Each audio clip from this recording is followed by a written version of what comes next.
أشرقت نفسي بنور من فؤادي حينما رددت يا رب العباد وانتشت روحي وصار الدمع يجري يا إلهي خذ بقلبي للرشاد أشرقت نفسي. Bakara suresi 197. ayetten başlayıp okuyumuz inşallah. Bismillah, elhamdülillah, ve salatu ve selamu ala Resulillah ve ala alihi ve sahbihi ecma'in. Rabbi şirah li sadri ve yessir li emri ve hlul uqdeten min lisani yefkahu kavli. Amma ba'd. Esselamu aleyküm ve rahmetullahi ve berekatuhu. Dövende diktanlağa İbn Kathir rahimahullah'ın Kur'an-ı Kerim tefsiri Uygurca tercümesinin Bakara suresinden 197. ayetten başlayıp okuyumuz inşallah. Ba'de auzu billahi mineşşeytanirracim. Hac vakti ma'lum bir qancha aydır. Yani Şevval, Zulqa'ide ayları ve Zulhacc ayının 10 günüdür. Bu aylarda hac qilishni niyet qilgan, yani ihrom bog'lagan odamning jinsiy aloqa qilishi, gunoh qilishi va janjal qilishi ma'ni qilindi. Sizlar qandoqliki yaxshi amalni qilsanglar, Alloh uni bilib turdi. Oxiratlikinglar uchun zad rohila ilib edinglar. Eng yaxshi zad rohila taqvolikdir. Eng yaxshi zad rohila taqvodorlikdir. Ey aql egalari, mana taqvodorlik qilinglar. Hajga ihrom bog'lashning vaqti.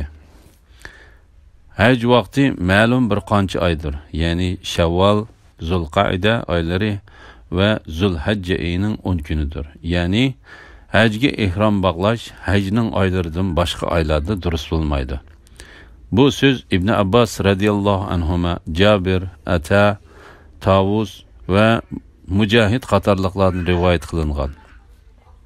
Bunun pakiti Allah Taala'nın hajning vaqtini bir yilning ichidagi bir necha oylarda qilganligidir. Vaqtni belgilab berganligi xuddi namozni vaqtidan burun o'qisa durust bo'lmagandek, shu oylardan burun haj qilsa durust bo'lmaydiganligini bildirdi. İmam Şafii İbn Abbas radhiyallohu anhumaning mundaq deganligini rivoyat qildi.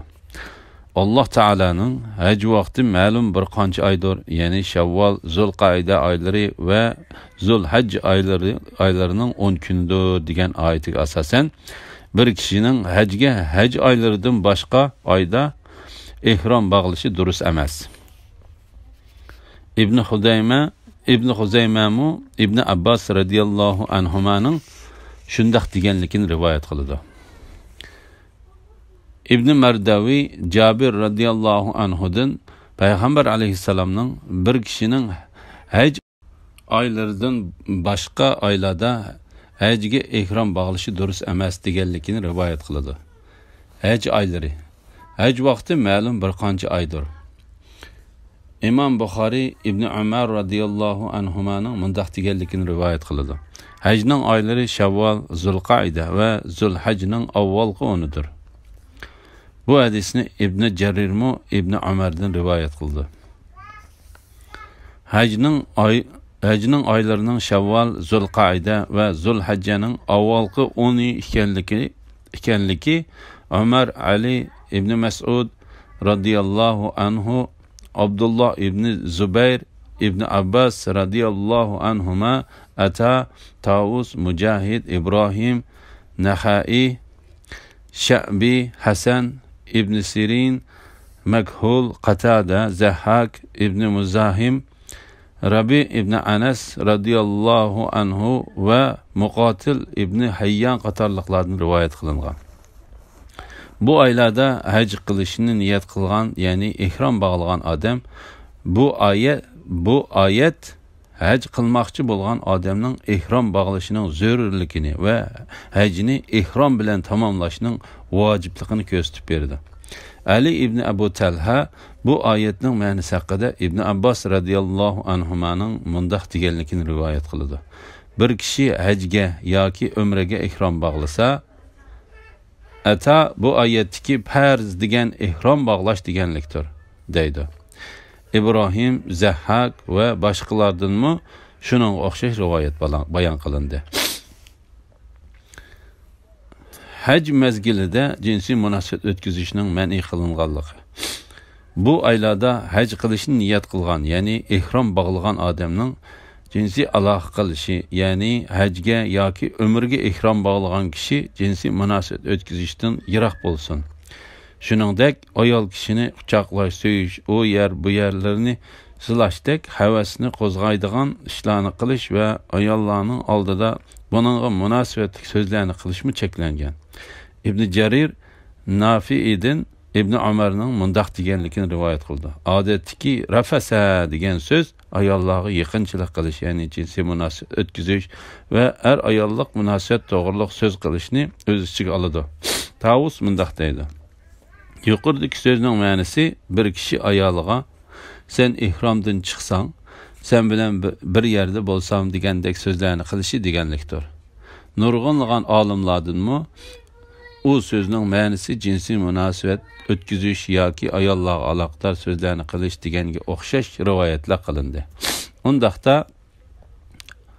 oyatning ma'nosi hajga ihrom bog'lagan kishining jinsiy munosabat o'tkazishi yoki ayoli bilan shuningga munosabatlik biror ig'iz so'z qilishiga bo'lmaydi deganlikdir. Hajda Alloh taologa osiylik qilmaslik, gunoh qilishi va janjal qilishi ma'ni qilindi.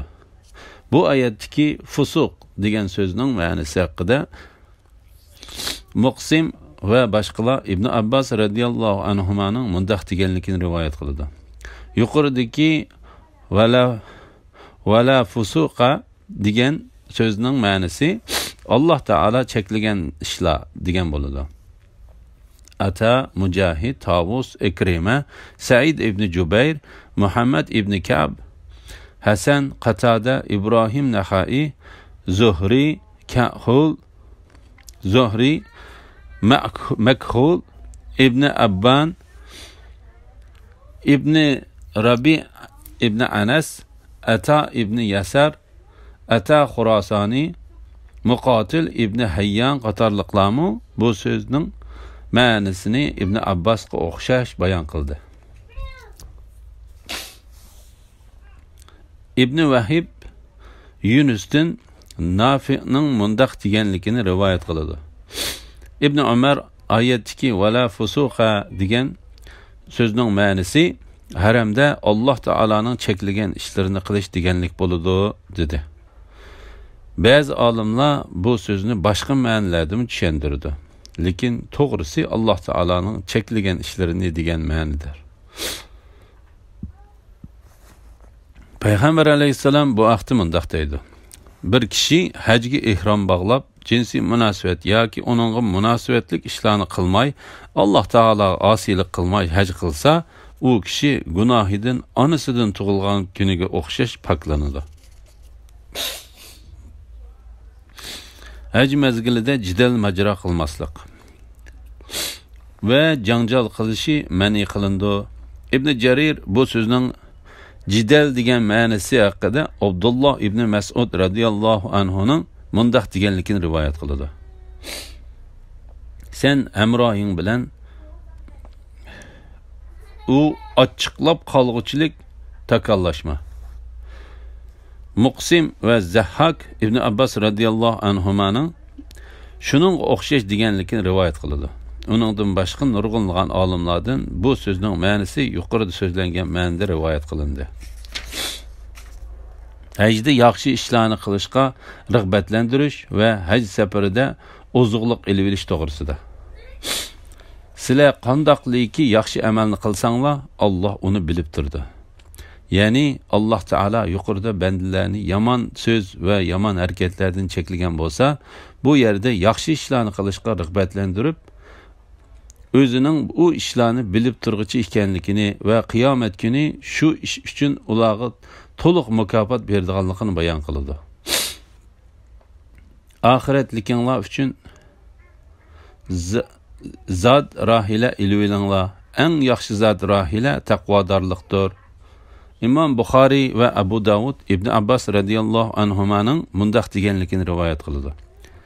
Yemenliklar biz Alloh taolaga tavakkul qilg'ichilar deb ozuqliq olmay hajga keladi. Ondan Alloh taolo bu oyatni nozil qildi. Oxiratlikinglar uchun zad rahila iloylinglar. Eng yaxshi zad rahila taqvodorlikdir. İbn Jarir va İbn Mardawi İbn Umarning mundaq deganligini rivoyat qiladi. Kishilar hajga yoki umriga ihrom bog'laganda o'z yenidagi ozuqliqni tashlab etib, boshqadan ozuqliq oladi. Ondan Alloh taolo bu oyatni nozil qildi. Oxiratlikinglar uchun zad rahila iloylinglar. Eng yaxshi zad rahila taqvodorlikdir. Ya'ni ular ozuqliqlarni tashlab etishdan cheklanib, un, talqon va non ilishga buyurildi. Ahiret safarining ozuqliqi. Ahiret tikinglar uchun zad rahila iloylinglar. Eng yaxshi zad rahila taqvodorlikdir. Ya'ni Alloh taolo ularni dunyoning safari uchun ozuqliq ilishga buyurish bilan birga oxirat uchun ozuqliq ilib ilishga undidi. Oxiratning ozuqliqi bo'lsa taqvodorlikdir. Taqvodorlik qilishdir. Alloh taolo bu vaqtda mundaq deydi: taqvodorlik libosi eng yaxshidir. Ya'ni Alloh taolo kiydigan kiyimni misol keltirish orqali Alloh taolodan qo'rqish va uning bo'ysunishdan iborat ruhiy kiyimning afzalligini bayon qilib, uning hamma narsadan yaxshi va foydali ekanligini zikr qildi. Ey aql egillari, menga taqvodorlik qilinglar. Ya'ni ey aql egillari, buyrug'imga bo'ysunmay xiloflik qilgan kishilarga bo'ladigan jazo va azobimdan qo'rqinglar.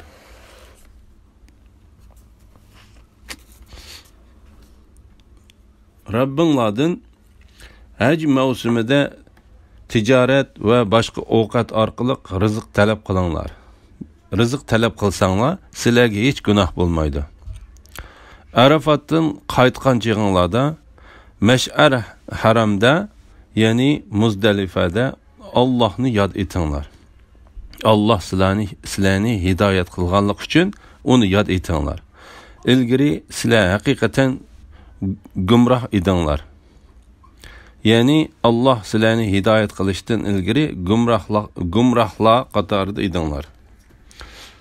Hajda tijorat qilishning hukmi. İmam Buxoriy İbn Abbas radhiyallohu anhumaning mundaq deganligini rivoyat qiladi. İslam kelishdan avvalgi zamonda haramda Ukaz, Majnah va Zulmajaz degan yerlar bozor edi. Lekin musulmonlar haj vaqtlarida tijorat qilishni gunoh deb qaraydi. Ondan bu oyat tushdi. Rabbinglardan haj mavsumida tijorat va boshqa ovqat orqali rizq talab qilsanglar, sizlarga hech gunoh bo'lmaydi. Abu Davud va boshqalar İbn Abbas radhiyallohu anhumaning mundaq deganligini rivoyat qiladi. Kishilar haj vaqtlarida bu Alloh taolani zikr qiladigan kunlar deb savdo setiq qilmaydi. Ondan Alloh taolo bu oyatni nozil qildi. Rabbinglardan haj mavsumida tijorat va boshqa ovqat orqali rizq talab qilsanglar, sizlarga hech gunoh bo'lmaydi. İbn Jarir Abu Umayyaning mundaq deganligini rivoyat qildi. İbn Umardan haj qilgach tijorat bilan shug'ullangan bir kishining hukmi to'g'risida so'ralganda, uning Rabbinglardan haj mavsumida tijorat va boshqa ovqat orqali rizq talab qilsanglar, sizlarga hech gunoh bo'lmaydi degan oyatni o'qiganligini angladim. İmam Ahmad Abu Amama Taymiyning mundaq deganligini rivoyat qildi. Men İbn Umardan biz kirokashlarning kiro qilgan hajimiz haj bo'lamdi deb so'radim.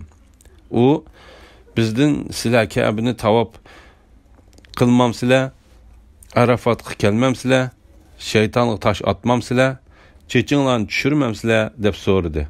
Biz hammasini qilamiz deb javob berdik. Ibn Umar mundaq dedi. Payg'ambar alayhissalomning yeniga bir kishi kelib, sen hozir mendan so'ragan savolni Payg'ambar alayhissalomdan so'ragan edi. Jibril alayhissalom Payg'ambar alayhissalomga Rabbinglardan haj mavsumida tijorat va boshqa ovqat orqali rizq talab qilsanglar, sizlarga hech gunoh bo'lmaydi degan oyatni ilib tushguncha Payg'ambar alayhissalom unga javob bermadi. Bu oyat tushgandan keyin Payg'ambar alayhissalom u kishini chaqirib, sizlar haj qilg'uchi hisoblanisizlar deb javob berdi. İbn Jarir Abu Salihning mundaq deganligini rivoyat qiladi. Men ey mu'minlarning xalifasi, sizlar haj vaqtlari tijorat qilamtinglar deb so'radim. Umar ularning kerimi faqat haj mavsumida emasmidi deb javob berdi. Ya'ni ular haj vaqtida tijorat qilish orqali turmushlarini yaxshilab oladi. Arafat turish.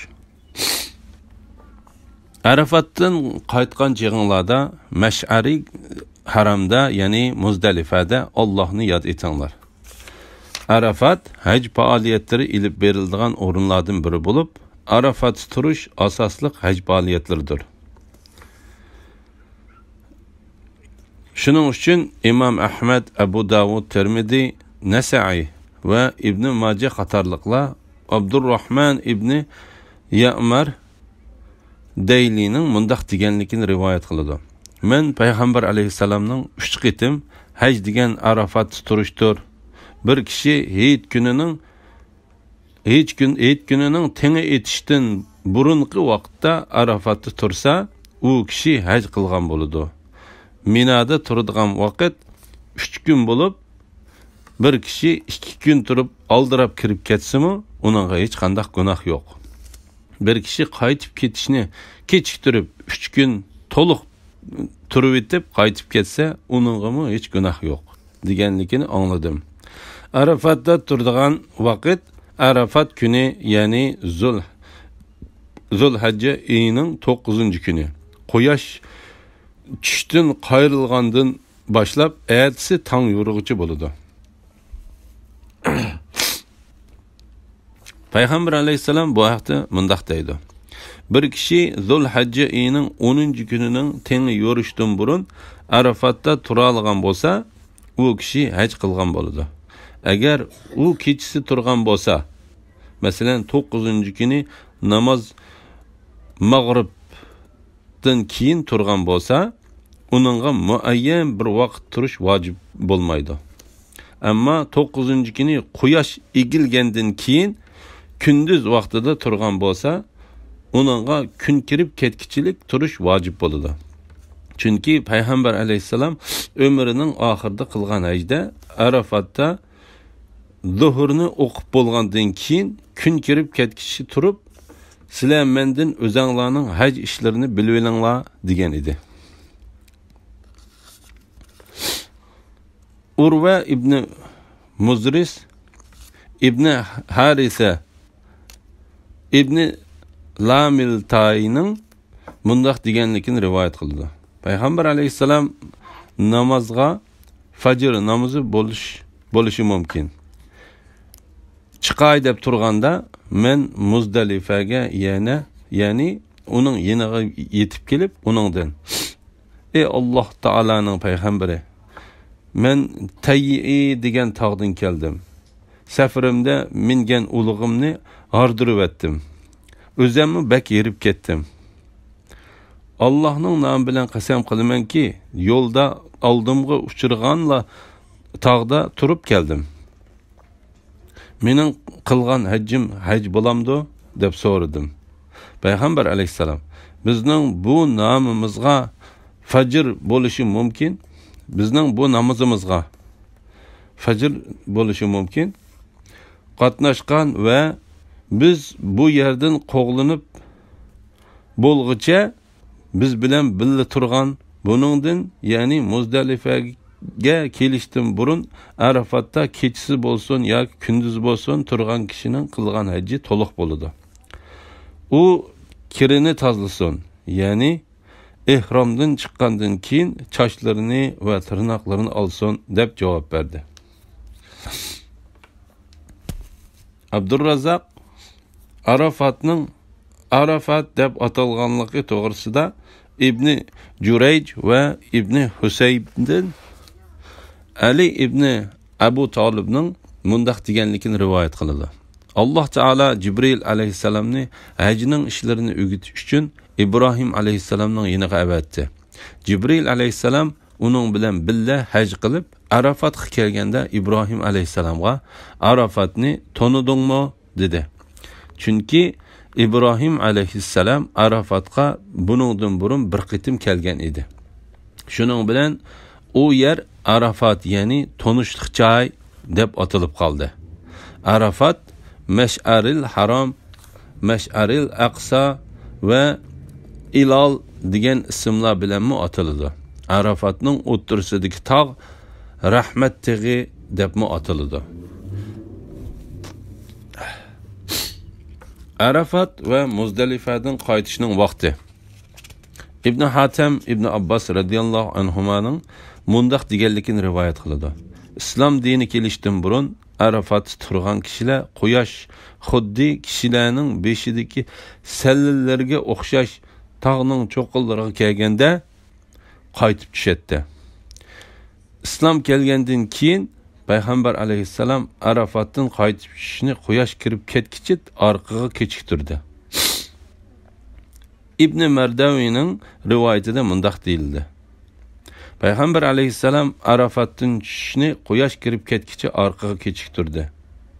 Ondan Muzdalifada turdi. U yerda fajr namozini tun qorong'usida o'qidi. Keyin tong obdan suzilib, hamma narsalar aniq ko'rilganda, aniq ko'ringidak bo'lgan fajr namozining oxirgi vaqti kelganda Muzdalifadan qaytdi. İmam Muslim Jabir ibn Abdullahning mundaq deganligini rivoyat qiladi. Payg'ambar alayhissalom Arafatda kun kirib ketib, uning keyindan paydo bo'ladigan oqliq azroq yo'qolguncha turdi. Ondan Usamani Qasva degan to'gisining orqasiga mindirib, nuqtasini to'gining beshi o'zengiga tikib qolgudak darajada tortib tushdi. O'zengiga tegib qolgudak darajada tortib tushdi. Payg'ambar alayhissalom o'ng qo'li bilan kishilarga ishorat qilib, "Ey xaloyiq, asta, asta" dedi. U Muzdalifaga kelguncha har bir do'ngi kelsa, to'gining chulurini azroq qo'yib beradi. Muzdalifaga kelib Mag'rib namoz bilan Isha ni bir arzan va 2 takbir bilan o'qidi va u 2 namozning oralig'ida nafli namoz o'qimadi. Ondan yenicha yotgan peti tong otqizdi. Tong yo'rg'anda fajr namozini bir azan va bir takbir bilan o'qidi. Ondan yana Qasva degan to'gisiga minib Muzdalifadagi bir tog'ga kelib, qibla tarafga qarab Alloh taologa duo qildi va Allohu akbar va la ilaha illalloh deb Alloh taoloni zikr qildi. Ondan shu tog'da tong xili oqarguncha turib, kun chiqishdan burun u yerdan qaytib tushdi. İmam Buxoriy va Muslimning hadisida mundaq bayon qilindi.